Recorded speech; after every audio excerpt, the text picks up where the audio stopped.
Alors, messieurs, très content d'animer avec vous cette table ronde. Alors, elle porte sur les nouvelles interfaces immersives et comment on peut les rendre plus naturelles.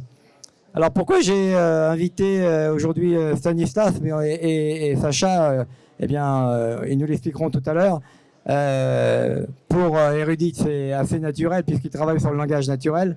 Messieurs, rapidement vous présenter et puis après on attaquera un peu le sujet. Alors peut-être Philippe, parce que tu n'étais pas là ce matin avec Marc, tu peux un peu nous expliquer d'où tu viens, ce que tu fais et pourquoi tu le fais, s'il te plaît?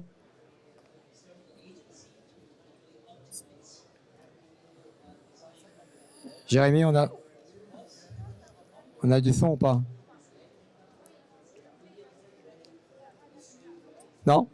Non, on a un problème. Micro est ouvert ou pas, Philippe? Oui. Vas-y, allez, ben voilà. Allez, vas-y. Explique-nous un peu d'où tu viens et pourquoi tu fais et tu développes cette démarche avec Erudit, Philippe. Alors, moi, je vous entends pas, donc... Ah ben, on est mal parti, alors si tu nous entends, on n'est pas parti. Pour vous entendre. Voilà. On est mal parti. Voilà. Tu nous entends là ou pas? C'est bon? Tu nous entends ou pas? Dominique, oui, je vous entends bien là. Ah ok, c'est bon. Oui, là, je vous entends. Alors, Philippe, j'ai posé ma question. Pourquoi tu travailles sur Erudit? Qu'est-ce qui t'amène à adresser cette démarche? Bah écoute, ça remonte à très très loin. D'ailleurs, vous voyez un petit témoin de cette histoire qui est juste derrière moi. À l'âge de 9 ans, je suis entré dans une salle de cinéma, j'ai vu des robots parler avec des humains, et je me suis dit, comme dans le futur, on va être entouré d'objets connectés, on va être entouré de robots, de systèmes complexes, de systèmes numériques. Chaque humain ne va pas pouvoir aujourd'hui s'adapter à chaque type de machine et il va falloir que l'intelligence passe du côté de la machine pour comprendre l'homme et non pas l'inverse. Donc, j'ai commencé à travailler très très tôt sur ces interfaces de la gestion de l'information et du document avec des gens qui étaient confrontés à la recherche de documents. J'ai rapidement observé parmi les personnes autour de moi que le premier réflexe que ces gens avaient quand ils cherchaient de l'information, c'était de prendre leur téléphone et d'appeler leurs collègues pour pouvoir leur demander où était le document. Donc, partant de ce constat, je me suis dit, bah tiens, et si on avait une intelligence qui était capable de comprendre le langage naturel humain et qui permettait en fait de pouvoir interagir de façon plus simple avec les machines. Voilà pourquoi j'ai commencé à travailler sur Erudit. Alors, Stanislas, toi, tu es dans le monde de la 3D notamment. Tu expliqueras quelle est ton application ou tes applications. Mais je sais aussi que tu es en train de réfléchir à de nouvelles manières d'approcher la 3D. C'est ça aussi que j'aimerais que tu nous parles aujourd'hui. Oui, merci Dominique. Donc Stanislas, moi j'ai créé Twinify il y a 2 ans. Twinify, c'est la contraction de 2 mots. Twin pour jumeaux numériques. Lify, simplifié, simplify. L'idée est vraiment de démocratiser le jumeau numérique connecté et de permettre l'accès au plus grand nombre de personnes ou d'acteurs qui ont besoin de cette dimension visuelle, connecté en temps réel et cognitif, puisqu'on s'est basé sur des études scientifiques aussi qui montraient bien le côté interactif entre le jumeau numérique, l'interprétation et la rapidité d'interprétation des données. Stanislas, Videtix travaille sur le traitement d'images vidéo. Comment vous comptez amener de l'interactivité et de la convivialité à vos solutions par rapport au marché? Disons que l'expérience utilisateur, pour nous, qu'on s'adresse beaucoup à des opérateurs, il faut que ce soit le plus facile possible pour eux pour pouvoir être réactifs, pour pouvoir construire les scénarios les plus exhaustifs possibles. Et donc pour nous, on a mis la base à ce niveau-là, savoir comment ils vont interagir, où, quoi, quand, comment. Donc on a échangé avec eux pour savoir à quel niveau il fallait placer cette action-là ou l'autre pour pouvoir avoir quelque chose de niveau de l'expérience utilisateur qui soit optimal. Philippe, tu m'entends toujours? Ou Marc, peut-être, si Marc, Oui, je t'entends, Dominique. ou si Marc est également là. Comment vous voyez les futures communications avec les logiciels de manière générale, et notamment les logiciels 3D? Je sais que vous avez déjà fait certains POC avec certaines sociétés qui ont des grands noms d'ailleurs, mais est-ce que vous pensez que vraiment le langage naturel va amener quelque chose de vraiment significatif dans l'expérience utilisateur? Alors, moi, je voudrais reprendre les choses par le début. Depuis la nuit des temps, en fait, on transmet les savoirs, les connaissances, on transmet l'histoire, les procédés, on explique les process par la voix. C'est-à-dire que tout se passe par la voix aujourd'hui, et c'est quelque chose qui est tellement naturel qu'on ne s'en rend plus compte. On a inventé au fur et à mesure des outils pour pouvoir travailler, faire des actions, et en fait, en amenant de la digitalisation dans les process, on s'aperçoit que on est en train d'ôter quelque chose qui est complètement naturel aussi, c'est les mains. On est dans des métiers où on a besoin de ses mains pour travailler, on a besoin de ses mains pour faire des opérations. Et en amenant des systèmes en fait numériques, on alourdit justement cette fonction qui est donc la préhension des objets, la manipulation en fait de systèmes.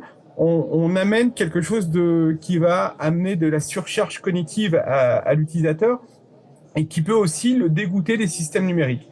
Donc on s'est dit très rapidement chez Erudit que si à des moments précis et là où c'est opportun, on peut tout simplement communiquer avec la voix de façon complètement naturelle, en parlant métier, en parlant simplement, on va amener quelque chose de vraiment différenciant et de vraiment facilitateur sur le marché, en collaboration avec d'autres types d'interfaces immersives qui vont aider les opérateurs à faire beaucoup mieux leur travail. Oui, Sacha? Ouais, il dit quelque chose de très intelligent, c'est la simplicité. Aujourd'hui, on sait que pour avoir quelque chose qui est immersif, il faut qu'il soit avec une expérience utilisateur qui soit optimale. On sait que la simplicité, c'est ce qu'il y a de plus important. Donc, je te rejoins là-dessus absolument. Ouais. Sacha, au niveau de la 3D, Stanislas, au niveau de la 3D, comment tu penses qu'on peut améliorer la convivialité? Comment tu penses qu'on peut faire en sorte que les utilisateurs aient une expérience utilisateur encore plus efficiente et utile pour eux? Parce que bien souvent, ce qu'on leur met à disposition n'est pas très utile pour eux. Alors, je rejoins également effectivement le constat. Moi, il y a deux mots qui sont pour moi très importants, c'est la simplicité et le côté opérationnel de la visualisation. Et en fait, pour partir de la petite histoire de Twinify, ça a démarré au moment de l'incident de Notre-Dame à Paris. Il y avait une salle de gestion opérationnelle avec des pompiers, il y avait des capteurs sous les toits et il y avait une rupture entre les deux. C'est-à-dire qu'à partir du moment où il y a eu la première fumée des capteurs, les pompiers ont été dans l'incapacité de remonter également à la source, à la visualisation du capteur, à son lieu précis, dès qu'ils quittaient la salle opérationnelle.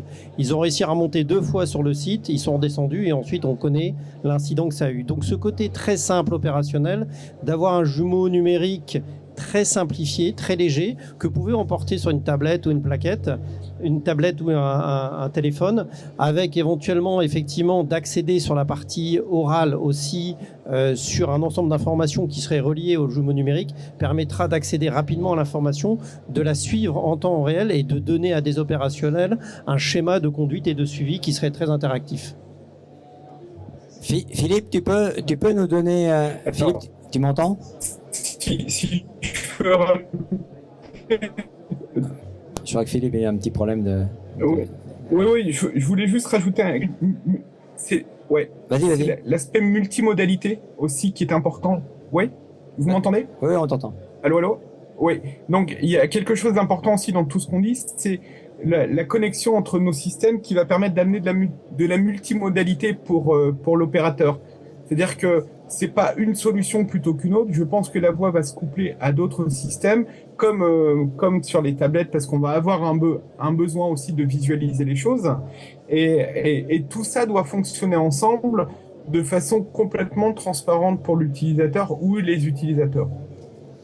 Oui, la multimodalité qui s'appuiera sur quand même une grande simplicité de la 3D, car sinon l'utilisateur aura toujours des problématiques d'appréhension de la solution. Eh bien, oui, Stanislas. Juste pour ajouter une chose, je pense qu'il y a multimodalité, il y a l'interopérabilité aussi très importante de tous les systèmes et il y a le standard des données en amont, effectivement, de trouver des règles de base pour que tout puisse s'interopérer de façon très rapide et faciliter effectivement les échanges. Alors Stanislas, c'est pas moi qui vais te contredire, c'est le credo de FBLM. Je suis content de voir que tu adhères et tu es aligné avec nos idées et notre vision. Messieurs, merci beaucoup pour votre intervention. Merci à toi Philippe et bonne journée et bon salon. Encore désolé de ne pas avoir pu être avec vous. C'est avec vraiment beaucoup de qu'on a dû malheureusement annuler notre venue. Mais voilà, on est de tout cœur avec vous. On sait bien que vous êtes de tout cœur avec nous. À bientôt Philippe. Ok. Et bon courage. Salut. Et bon courage, à plus. Au revoir.